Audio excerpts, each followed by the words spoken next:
তৃণমূলের উদ্যোগে 27 জুলাই রবিবার শ্রদ্ধার সাথে নানুর দিবস পালন করা হলো মেদিনীপুর শহর তৃণমূল যুব কংগ্রেসের উদ্যোগে।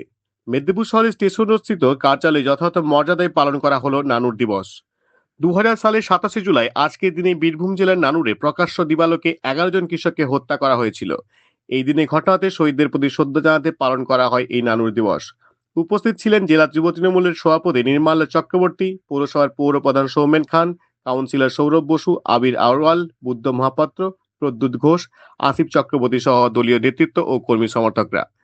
শহীদদের স্মরণে শহীদ বেদিতে মোমবাতি জ্বালিয়ে ও বেদিতে মাল্যদানের মধ্য দিয়েই তাদের বিদেহী আত্মার আজকে প্রতি শান্তি কামনা 27 করা হয়। জুলাই একই সঙ্গে এদিন আপনারা ভারতের জানেন প্রাক্তন রাষ্ট্রপতি প্রয়াত 2000 সালের এপিজে আব্দুল কালামের 27 প্রয়াণ জুলাই দিবস তাও একটা শ্রদ্ধার শুধু সহিত তারিখ উদযাপন নয়, করা হয়। দেখতে একটা থাকুন বিপ্লবী সোমবার ঐতিহাসিক দর্পণ দিন, ডিজিটাল মিডিয়া পেজ। আমাদের ইতিহাসকে মনে করাবার দিন, যে দিনে বীরভূমের সাঁইথিয়ার বিধানসভার আপনারা জানেন নানুরে 11টি কৃষকের তরতাজা প্রাণ সিপিএমের তখনকার হারমাত বাহিনী কেড়ে নিয়েছিল এবং সেই কৃষকদের ওপরে দীর্ঘকালের অত্যাচারের ফলেই 2011 সালে আমাদের মামাটি মানুষের সরকার আসে এবং তারপর থেকেই কৃষকদের উন্নতি এবং মামাটি মানুষের সরকার মানুষের উন্নতির দিকে মন দিয়েছে।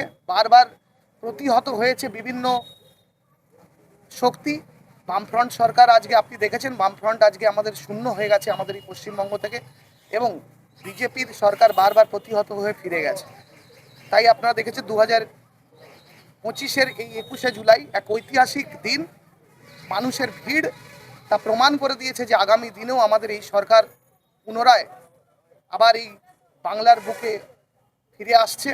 এবং মুখ্যমন্ত্রী ওই দিন আমাদের মঞ্চ থেকে ঘোষণা করেছিলেন যে 27 তারিখ ব্লকে ব্লকে টাউনে টাউনে এই নানুর দিবস পালন করতে হবে। আমরা প্রত্যেকবারই পালন করি এবং তার সাথে সাথে আজকের দিন থেকেই শুরু হলো ভাষা আন্দোলন। বাংলা ভাষার ওপরে যে অত্যাচার চলছে, বাংলাভাষী মানুষদের ওপরে যে অত্যাচার চলছে গোটা ভারতবর্ষে জুড়ে, তার প্রতিবাদ আজ থেকে শুরু হলো এবং এই প্রতিবাদ চলবে যতদিন না এই যারা নরপিশাচ, যারা স্বৈরাচারী রাজা আমাদের বাঙালিদের ওপর বারবার আক্রমণ করেছে, বারবার আক্রমণ এনেছে, তাদেরকে না আমরা উৎখাত করতে পারি, এই আক্রমণ চলতে থাকবে।